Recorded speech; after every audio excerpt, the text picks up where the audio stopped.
released onto their warming up lap. It will be a grid start, no indication of it being a safety car start, so it'll be the formation lap, and we'll be able to assess on this lap exactly where the wetter parts of the road are. The grid complete, nobody starting as I can see from the pit lane, and looking down as the cars go past our window. I've not yet found anybody on wets, but even though the track is going to be slippery over the last few minutes while the cars have been on the grid, the road has dried out a little bit more anyway.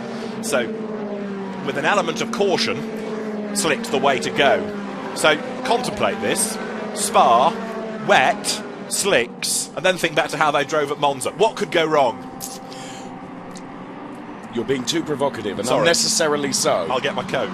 It's going to be a fantastic race, and as you say, looking back to last year, you know, we had 3 superb races. Yeah. So, and this is where a lot of it happened. This is the run up towards Les Combes, and it was there that you can slipstream, and if you can make the move going into Les Combes, then you're well set. And I remember being here years ago for a British Formula 3 round, supporting the Spa 24 Hours, where Jean-Éric Vergne did all of his passing there. yes. And he said after the race that he'd actually sat behind cars for the other bit of the lap, knowing that if you made the move there on the slipstream, they couldn't fight back through Les Combes, and they couldn't fight back through the next couple of corners, and you were away and got the break. And it was that intelligence that marked him out, and other drivers last year were doing it as well. A recap of how we line up: Felix Rosenqvist then on pole, Jake Dennis second, Antonio Giovinazzi third, Fittipaldi, Massano, Leclerc, Alex Albon one to watch because he's at the back of the grid for races 2 and 3, Ferrucci, Ilott, Pommer to round out the top 10. Others to look for: Mikkel Jensen, he's on pole for race 2 of the weekend, but he's 12th on this grid. Lance Stroll one to watch from 14th, Max Günther disappointing qualifying 17th, and Gustavo Menezes, who bagged pole position for race 2 here last year, languishing 18th on the grid. Tatiana Calderon is 20th. It was here she was 5th last year, her best finish. Alessio Lorandi could be one to watch because he's had good days and bad days. And Arjun Maini, somebody else that looked pretty strong at Monza, has gone well at a number of new circuits, but he is a long way back on the grid, 29th, in number 29 for this race. Let's see what progress he can make. And Julio Moreno had a pretty dreadful qualifying session, and despite you can see how far off the pace he was, he has been given dispensation to start, but from the back of the grid. So that's how they line up. We are set then for this 13th round of the FIA Formula 3 European Championship as the cars work their way through Blanchimont, and a spin for Sergio Sette Camara, and to have a spin and then force people off the road as you rejoin on the warming up lap is deeply, deeply unimpressive, I'm afraid. What he didn't want to do was let everybody go past him, and then he'd have to start at the back of the grid. Yeah. But with all due deference to a driver who's well fired up, rejoining like that and forcing somebody else off the circuit, I don't think actually is that wise. So it might be that Sergio finds himself going to see the stewards post-race. However, well, we might get to see that again. I wonder whether he was just testing the limits of grip a little bit too much, and that was why. Here we go. he's all locked up. What he's done is come out of the corner and welly it, hasn't he? Yeah. It's just broken away. And it does show that the road is deceptively slippery still, because that was almost in the sunshine and it looked pretty dry. So up to the grid they come. You can see where the wet parts of the road are. Jake Dennis is going to start on a wetter side of the circuit. 15 laps are in prospect. Hold your breath. This is going to be very leery for the first lap, I would suggest, as Felix Rosenqvist then, the Swedish driver, slots into place on pole position. Jake Dennis with him at the front of the grid. The second row, Antonio Giovinazzi and Pietro Fittipaldi. Moving up from Formula Renault to Formula 3 as soon as the last car is in place, which is going to be that of Julio Moreno, the Ecuadorian. We're going to be good for race one of the weekend. Nervous faces at Muka Motorsport.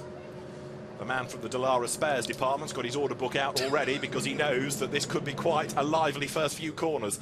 La Source is always a big pinch point, the hairpin, and as the course vehicle slots into place at the back of the grid, Marshall with green flag is about to show that.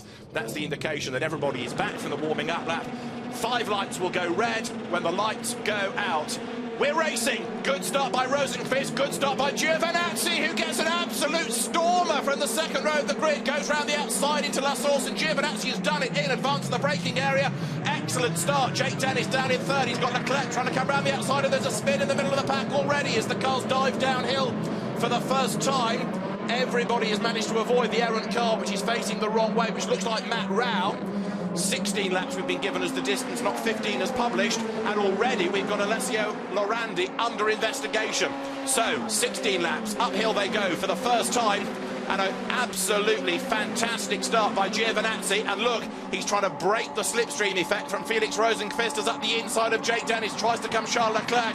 But Giovinazzi, what, 3 lanes clear already heading into Le Mans for the first time. Mega effort that. That was a brilliant start, wasn't it, from Giovinazzi, as we see a big lock up there, and one is off, and off is Gustavo Menezes. And yeah, the Giovinazzi start, phenomenal. I disagreed marginally with you. I didn't think Rosenqvist did get a brilliant start. Certainly Jake Dennis seemed to get bogged down a little bit. However, whoops, more strife in the background there, going through Brussels. 2 ran wide into one another. Out of Speaker's Corner they come, down to Pau. It is very definitely Giovinazzi getting away. Now you're starting to see who the brave drivers are, maximising this on cold tyres, because of course they're not up to temperature. Big slide by Callum Millett on the back of George Russell. 2 Carlin cars, different liveries. So Giovinazzi leads. Second is Rosenqvist. Third is Dennis. In 4th place it's Charles Leclerc. Gap back. 5th, you've got the next to the Prema Power Team cars, Brandon Marsano it is, as there. You've got Raoul Hyman trying to fend off the pack as they work their way through the pith path for the first time. So, Antonio Giovinazzi tries to make good his escape, and thus far it's working well for him, isn't it, as the cars work their way now through Campus, up towards the Cours Paul Frère, and then up towards Blanchimont. Speed building, but a superb first lap this by Giovinazzi, because importantly he's been able to make the break. Absolutely, and well, Giovinazzi doing a great job there. And thankfully, so far, it's perhaps looked a little less damaging than we thought and we feared it might right at the start of this race. Through the chicane they come then, and it will be 1 lap completed of the 16 that are on the top of the screen for you. Giovinazzi from Rosenqvist, Dennis, then it's Leclerc, Marsano, Paul is P6 with Ferrucci 7, Albon 8. And a lock up there, heading down towards Vasseurs from Fittipaldi. Heroics from Callum Millett to go ahead of George Russell up on the inside. What you don't know is whether he's run wide out of the corner, and he has, and so George Russell goes back ahead of him. That's the battle for 9th and 10th places, the 2 Carlin cars, with Mikkel Jensen getting into the mix as well. But I reckon that Rosenqvist is closing. Yes, he is. On the race leader, Antonio Giovinazzi. They're almost nose to tail, heading up towards Le Mans, and a big slide there from Max Günther. Coming up Radion, here for the race lead. Rosenqvist gets the draft, gets the job done on the inside. Rosenqvist goes through up to Le Mans. And Giovinazzi hasn't got enough track space there to fight back, because he's got to turn in. And look, it's 4 for the race lead, because Dennis and Leclerc are joining the party as well now. Callum Millett is off the road. One of the Nooker Motorsport cars has gone with him as well. I suspect it was Mikkel Jensen who was next in the queue, and if he measured his braking against Illett, he'll have got it wrong as well. Yes. So, as you said, the Sam McLeod gets turned around by Ryan Tweeter. That was a little bit clumsy, wasn't it, there? Thankfully, McLeod is able to rejoin. He's lost ground, but no damage done. I'm surprised about that. A replay of how the move came for the race lead. Rosenqvist teed that up beautifully, didn't he? He got the run out of Eau Rouge. He was in the slipstream, and Giovinazzi just knew he was powerless. What he's got to do is stay on the back of Rosenqvist for a lap and try and reverse the manoeuvre. Yes. And that was a replay of that, as you correctly said, slightly clumsy incident, wasn't it? Yeah, Tweeter missed the apex completely, and the only way he was going was towards Sam McLeod. So frustration for McLeod, the Brit back on, but yeah, Ryan Tweeter, I would think, has a case to answer there. And we've also had news that Lance Stroll is under investigation for pushing another car. Alex Albon trying to find a way past here. Look, it's Santino Ferrucci who gives him no room.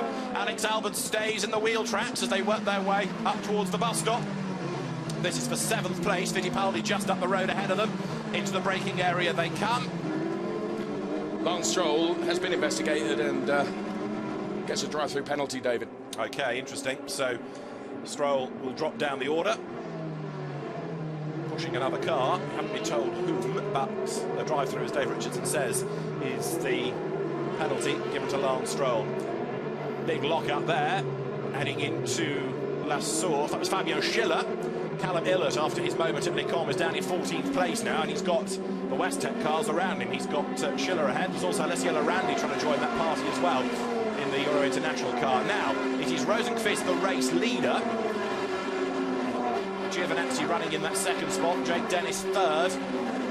Leclerc 4th. Marsano 5th. And Giovinazzi tries the outside line at Le Mans, but gets run out of road there. Can't find a way through. And the danger is that Jake Dennis now gets closer to him. Yeah, Jake Dennis right on the back of him now, but equally Leclerc right on the back of Dennis also. So those four really fighting there, aren't they? And of course it's all playing into the hands of Rosenqvist, who's able to get away. Black and white flag being shown to Santino Ferrucci for a dangerous manoeuvre. Which was forcing Alex Albon off the road, wasn't it? So I think that's a pretty fair decision. Alex Albon will probably agree. Now, Charles Leclerc has done the best middle sector of anybody in the race best first sector of anybody in the race thus far, as he tries to get onto the back of Jake Dennis. Antonio Giovinazzi's move that did not come off up at Les Combes now indicates that he's falling away. And so Felix Rosenqvist has got a bigger margin now as the cars work their way from the Pif Paf down towards Campus and then up towards the Cours Paul Frere. Replay of the start. Have a look at Giovinazzi, because in theory this should have had the job done for him. He was away like a robber's dog, wasn't he, from the second row of the grid, round the outside of Rosenqvist, and look, pulls it across, defends and gets the racing line and slows it down on the damp track all before the first corner. Trouble is he never got away, and then there was that tag that turned Marcus Pommer, in fact it was, around 34, not Matt Rao, apologies. Marcus Pommer was the one that got tagged at the first corner. Charles Leclerc, you can see, getting closer again to Jake Dennis. Now, what about the gap between the race leaders? As they come over the timing line, it's 0.6 of a second that time around. Yeah, Rosenqvist did lap the quicker of the two, but Giovinazzi should be able, with the benefit of a slipstream, to get back onto terms. As there, look, Fittipaldi now has to defend from Santino Ferrucci, who gets forced out wide, and here comes Alex Albon up the inside. Albon goes through as they come past the old pits, then plunging downhill, heading towards Eau Rouge. Sharp intake of breath, foot to the boards, pull it uphill. Alex Albon is on a mission, isn't he now, because he's got past Ferrucci and he's going to make a move on Fittipaldi. Here he comes at the outside. Has he gone too soon? Let's see. The third place there overlapping as well. Charles Leclerc on the outside of Jake Dennis. Job done. Good move by Leclerc. And where is Albon? He's ahead of Fittipaldi. George Russell is trying to buy into this as well. This is why Formula 3 at Spa works so well. Absolutely great stuff that we're seeing so far, aren't we?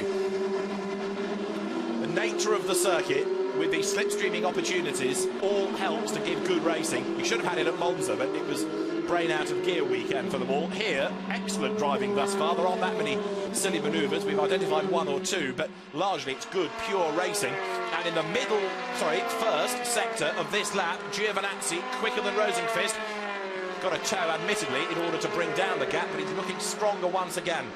Another driving standards flag. Fittipaldi now pushing another car. You know, I said about no silliness. I'll take it all back, because now perhaps as the race wears on and people are getting more desperate to hang on to places, there's a little bit more angst in the way that the cars are being driven. Mikkel Jensen, best first sector of anybody. Rosenqvist, best middle sector of anybody. Further proof as well that the road is getting drier, so the slick's now definitely working well. And we've still got 13 laps to run, haven't we, as the cars file out of the Cours Paul Frere.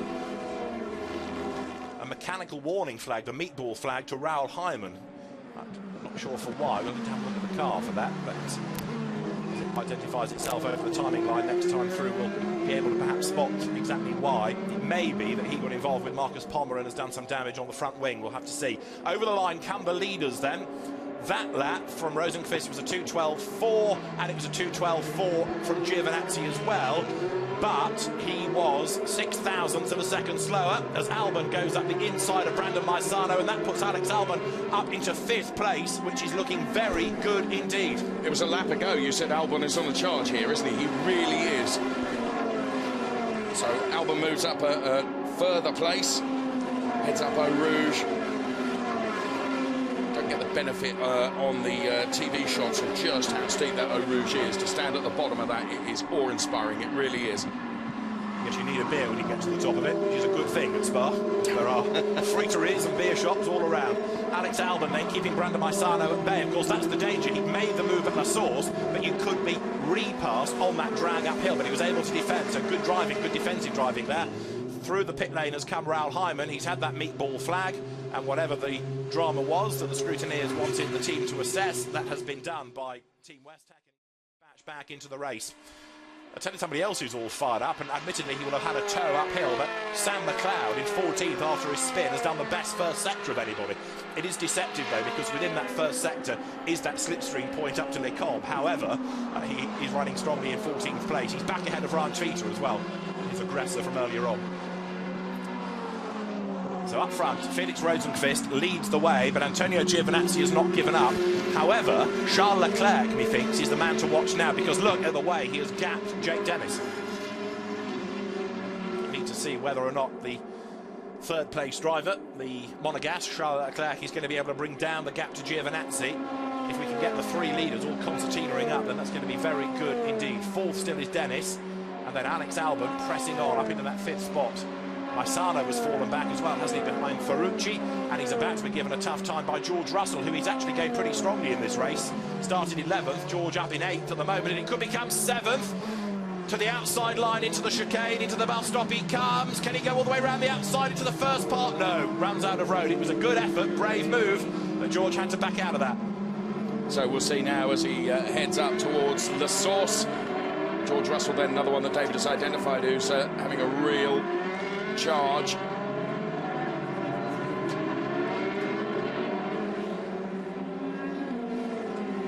So not close enough to be able to do anything, but we'll see and see what progress that George Russell can make. Currently P8. The cars head uphill then. Out of Eau Rouge. This is a replay at Raoul Hyman, running wide at Pouon. Whoops, caught the wet curve, and round it went. Years ago, that would have been a monster off on wet grass. Now with the run off tarmac. Hook first, carry on. Not for a moment suggesting it wasn't quite a big moment, but it could have been a lot worse.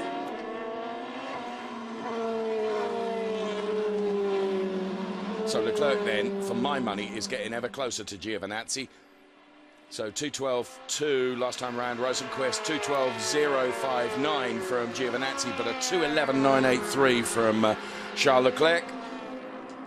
And again, Giovinazzi just absolutely keeping with Rosenqvist and not letting Rosenqvist get away here. So here come the top three then, led by Felix Rosenqvist, Antonio Giovinazzi P2, Charles Leclerc P3, and then Jake Dennis in P4. There is a driving standards flag being given to Alessio Lorandi. Remember I said at the start he was under investigation.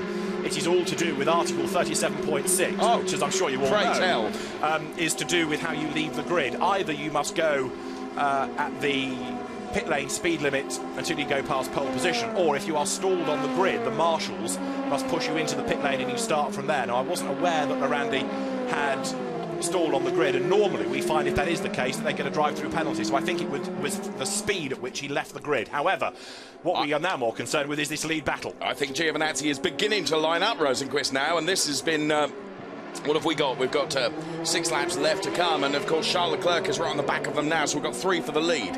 We have indeed. Leclerc is right there as well, and he's the danger in all of this. Giovinazzi then hunting down the leader as they work their way downhill then. 10 laps to run as they head up through Eau Rouge then, as the countdown in terms of laps drops, start at 16. And now, look, Giovinazzi is inching into the slipstream, but the other question is whether Charles Leclerc is close enough. Rosenqvist is trying to break the toe, goes one way. Giovinazzi is there. Can he go round the outside? He's level. He's going to break as late as he possibly can. Yes, fantastic. Giovinazzi right the outside, breaks as late as he dared, and he has done it.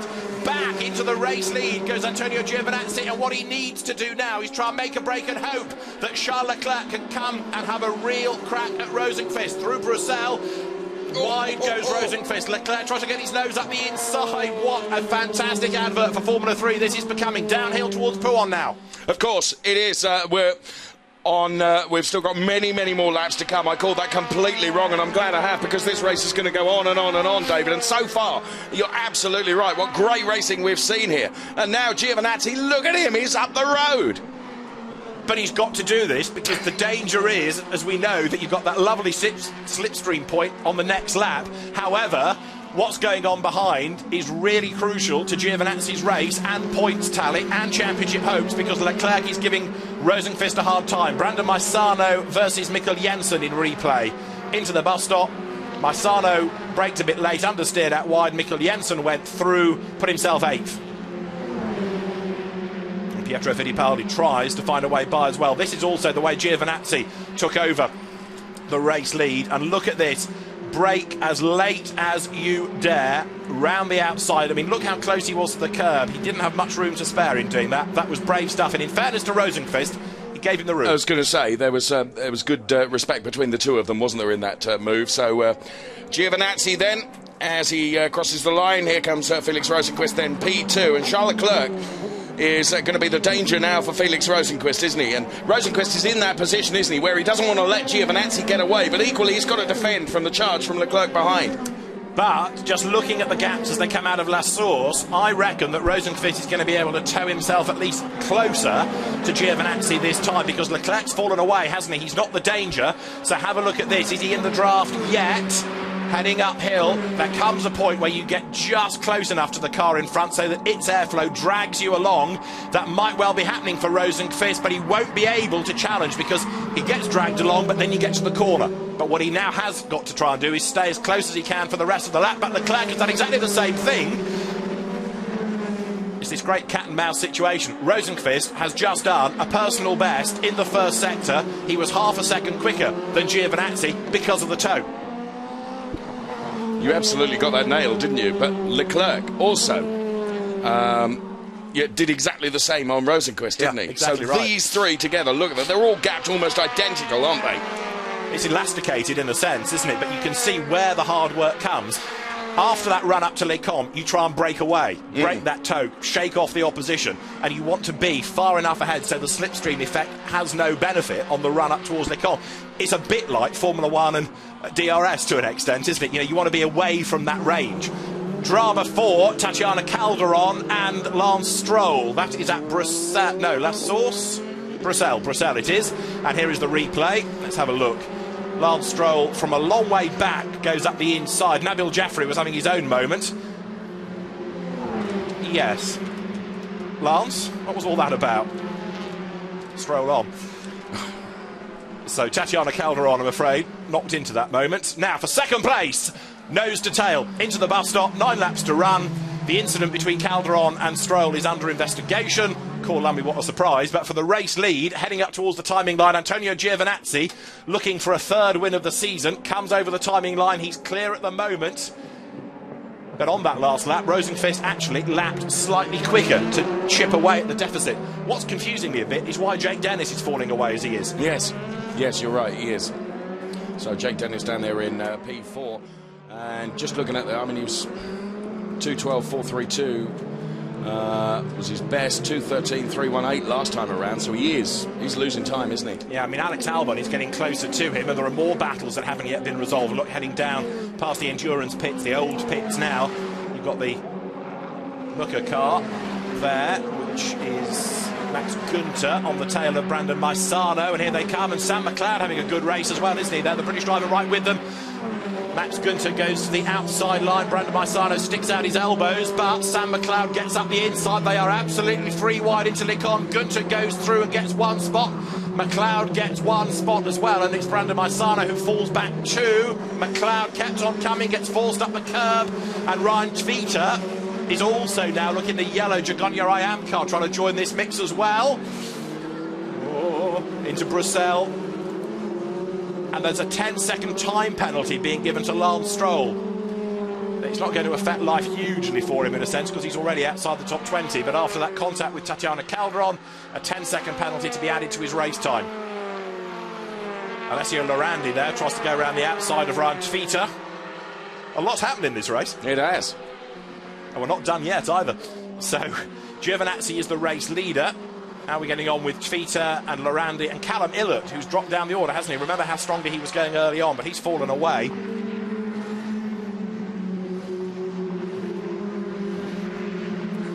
Rosenqvist second, the best of the Prema cars. Jake Dennis fourth.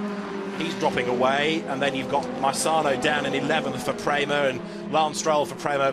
He's had his dramas, but he's outside the top 20. The point being that Prema potentially struggling here, whether that's on setup, because it's this funny in-between, isn't it? Sort of neither wet, neither dry, fully dry at the moment. It could be that. If they are struggling on setup, then fair play to Rosenqvist, because he is doing a decent job, therefore, of hanging on in there in second spot. So, leaders across the line. Maisano gets it all wrong at the bus stop. That lets Ryan Tvita up past him, and also Max Günther. Leaders go by. 7 laps to run now. And last time around, Rosenqvist was a little bit quicker again than Giovinazzi. Lorandi up the inside of Massano into La Source, job done. Through he goes, up to 14th place on the inside line there.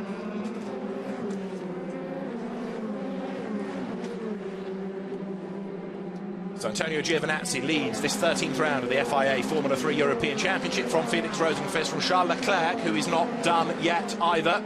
Leclerc lapping at the same pace, and look, he is on the tail thanks to a tow heading up to Lecombe of Felix Rosenqvist. If he can stay with him, he might be able to make a move. Rosenqvist did try for the race lead, look in replay, got himself ahead, and Giovinazzi had to let him go. But what did Rosenqvist do wrong?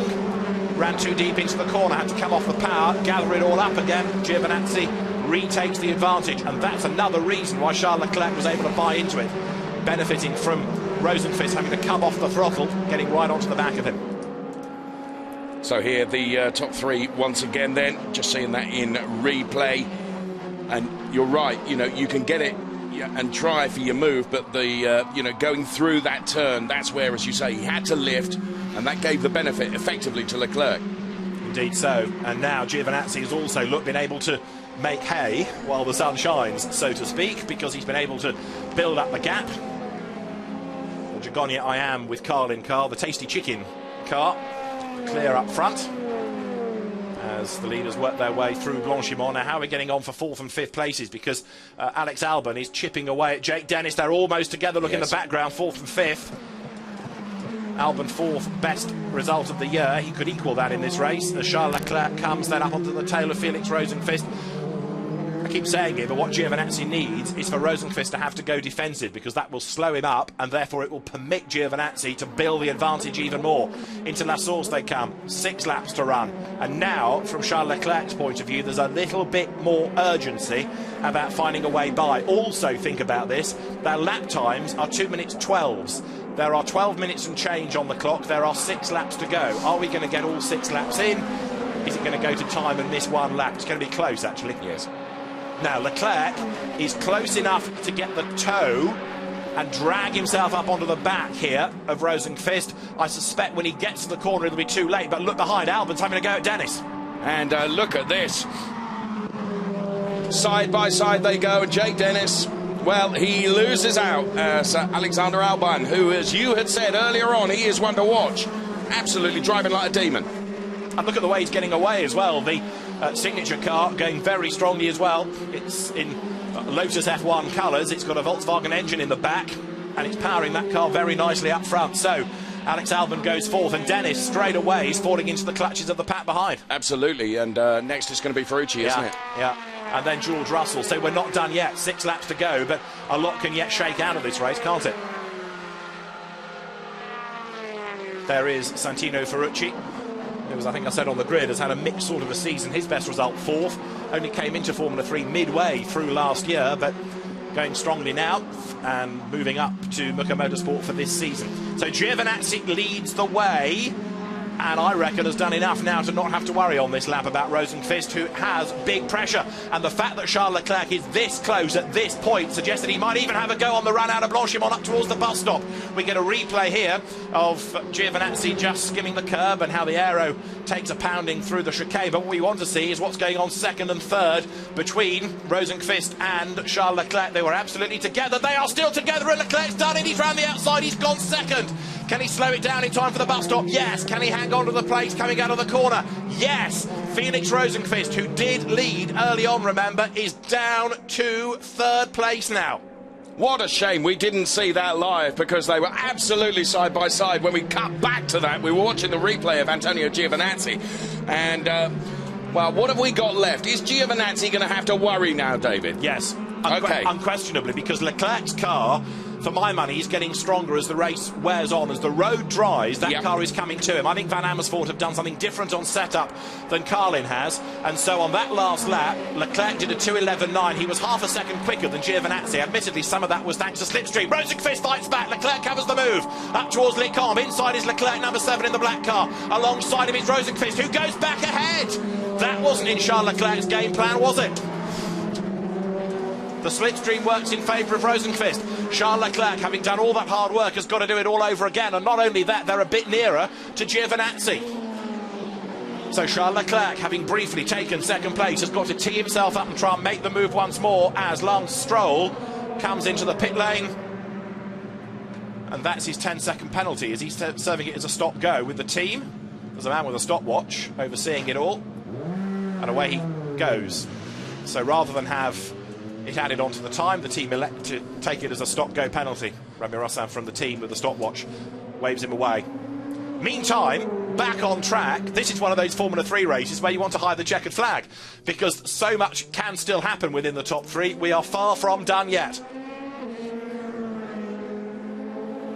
In the first sector of this lap, Leclerc quicker than Giovinazzi, Rosenqvist quicker than both. In the middle sector of this lap, Giovinazzi much quicker than Charles Leclerc and half a second quicker than Rosenqvist. So I think I said early on the gap was elasticated. It remains that way. Up towards Blanchimont, then the leaders will come now. And Antonio Giovinazzi it is. That doesn't really give you the full story of the race. Look, 3 cars with gaps between them, but we know so much has happened elsewhere and will happen at different points of the circuit. Leclerc closer to Rosenqvist, coming out of the bus stops, and good late braking there, just bringing him a little bit nearer. Over the timing line they come, and Rosenqvist has just done the absolute best in the last sector. He's done a personal best lap, so the Swede, who really wants to win this race, bearing in mind that 2 of his Monza wins only gave him half points for each of them. Huge frustration in the championship for that score. Rosenqvist wants to take a win out of all of this, and he is inching back up onto the tail of the leader, and especially given that Rosenqvist is 4th and 7th by way of time for races 2 and 3, he knows he needs to maximise this while he's up at the pointy end of the grid.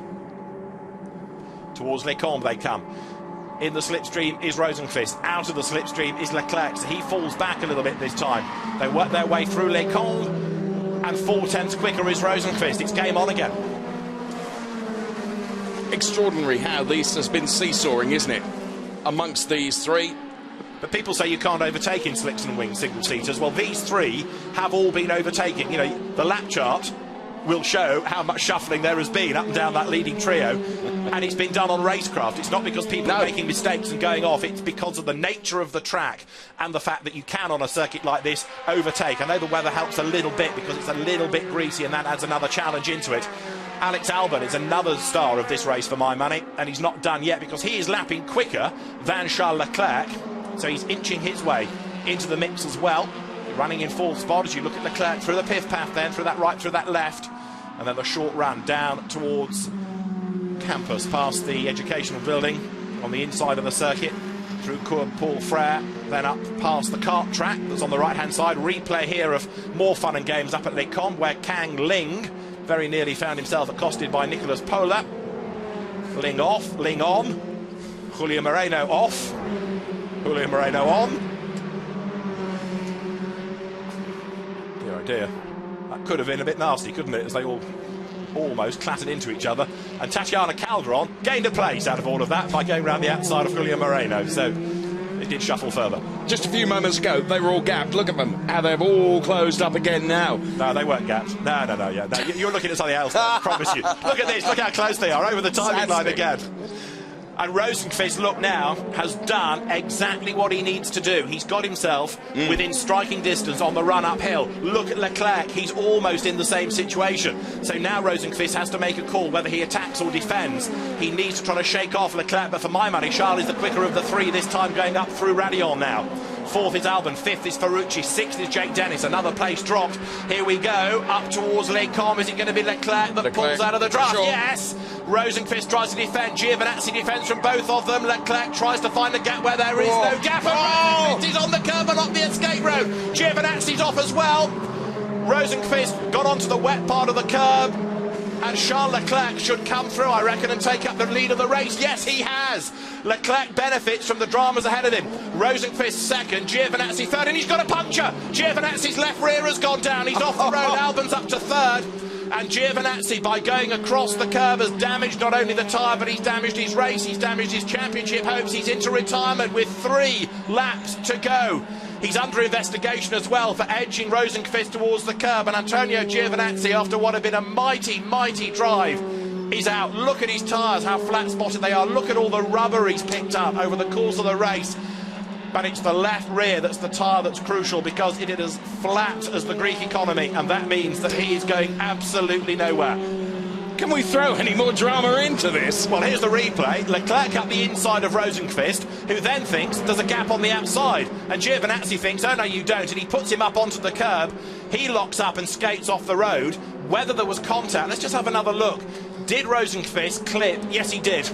It was contact between the two of them. That's what did for the tyre. That's why Giovinazzi went off, look. Yes. As he turns in, the tyre goes down. So as Rosenqvist goes up the escape road, Giovinazzi, after the contact, has got a punctured tyre.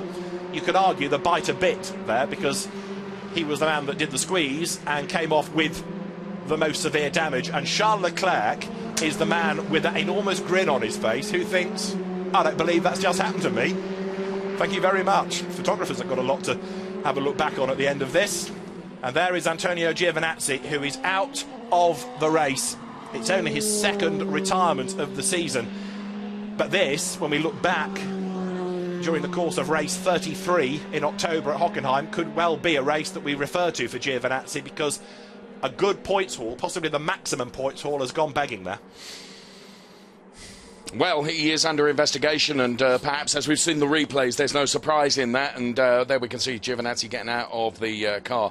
I think you're absolutely right. I think right at the end of the season we'll be talking about this race. And it's a race that ain't done yet, because Alex Albon is up onto the podium and he's still storming on behind Felix Rosenqvist. We need a shot of Rosenqvist's car just to see if there's any front aero damage after that little touch with Giovinazzi. And George Russell is pressuring Jake Dennis now. Absolutely, for fifth. There is Giovinazzi, who got out of harm's way on the way down to the left-hander with no name, Speaker's Corner as it's been dubbed by the Belgian commentary team.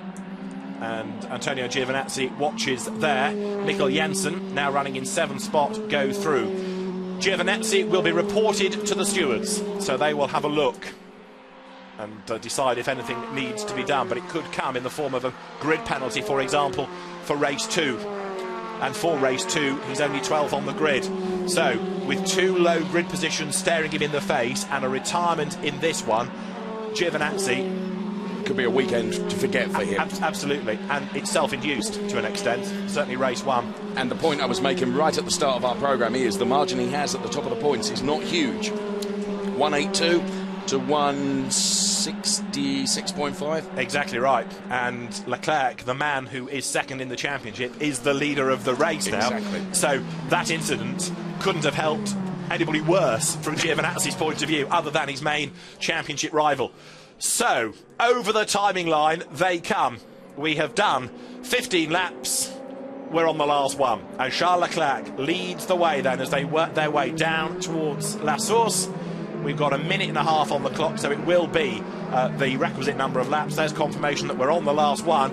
And Jake Dennis versus George Russell, Dave. This could be fantastic, couldn't it? As George Russell can sniff the opportunity to move up a further place. Jake Dennis, as you said earlier, maybe it's a set-up thing or whatever, but you know, he certainly hasn't had the pace in the car, and George Russell will just try and find the potential to get past and move himself up from P6 to P5 as we watch Felix Rosenqvist. There is Alexander Albon, who is another one who has driven a storming race. No question about that.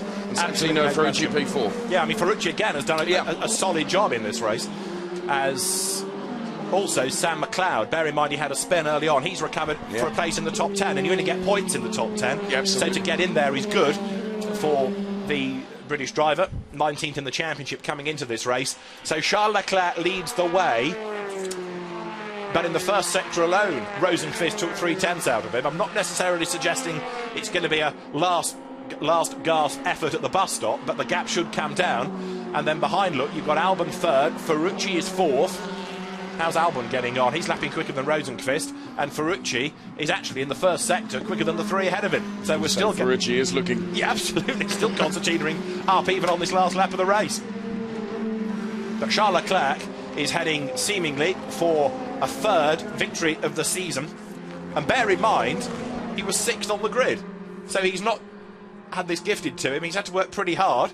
We saw him do some overtaking. I know that to an extent he lucked into that lead, but he had already got past Rosenqvist. The pace was there. And to be fair, he was there. He was able to luck into it. I mean, he was the catalyst for it by attacking Rosenqvist and triggering all the moves.